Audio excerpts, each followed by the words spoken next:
ఇక్కడేమో శోభిత వస్త్రాలు. శోభిత వస్త్రాలు అంటే ఒక ప్రశస్తమైన వస్త్రాలు అనమాట, వైభవోపేతమైన వస్త్రాలు. మన బైబిల్ ఏముంది ఒకసారి చదవండి ఆ వస్త్రాలు. వైభవోపేతముగా రక్తవర్ణ వస్త్రాలు అనమాట. అంటే అది వైభవముతో కూడిన వస్త్రాలు అనమాట. యేసు ప్రభులు వారు వేసుకున్న వస్త్రాలు అసలు మామూలుగా ఎలాంటి వస్త్రాలు? మనం ప్రకటన గ్రంథంలో 1వ అధ్యాయంలో చదివాం కొన్ని మాటలు. ఆయన చొక్కాయి అంచుల వరకు దిగి ఆయన రొమ్ముకు బంగారు దట్టి కట్టుకొని ఉన్నాడు. తర్వాత యెషయా గారికి కూడా సింహాసనం మీద ఆయన ఎలాగూ దర్శనమిచ్చాడు.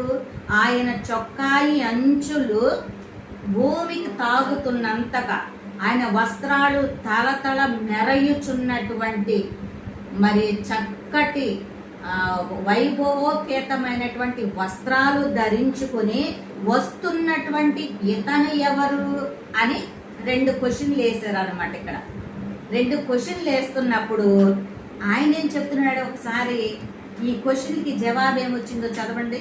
ప్రజలను రక్షించడానికి సమాధుడనైన వాడను.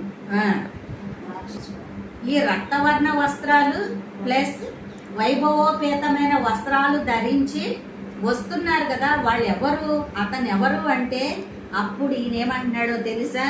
నీతిని బట్టి మాటలాడుచున్న నేనే. హల్లెలూయా.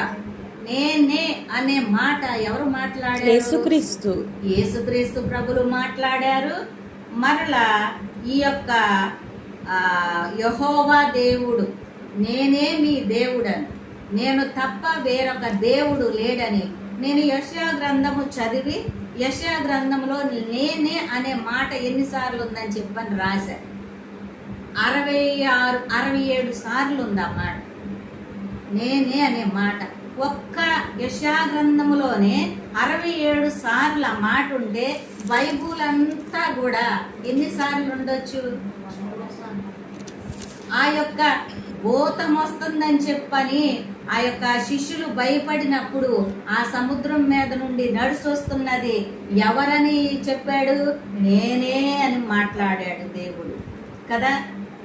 తిబేరియా సముద్రంలో పునరుత్థానం అయిపోయిన తర్వాత పేతురు చేపలు పట్టడానికి వెళ్తున్నానని అన్నప్పుడు అమ్మో ఎవరో వస్తున్నారని చెప్పి వాళ్ళు భయపడినప్పుడు కూడా ఏమన్నాడు?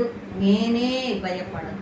నేనే అంటే దేవుడే, దేవుడు తప్ప ఇంకొకరు నేనే అనే మాట మాట్లాడలేదు. హల్లెలూయా.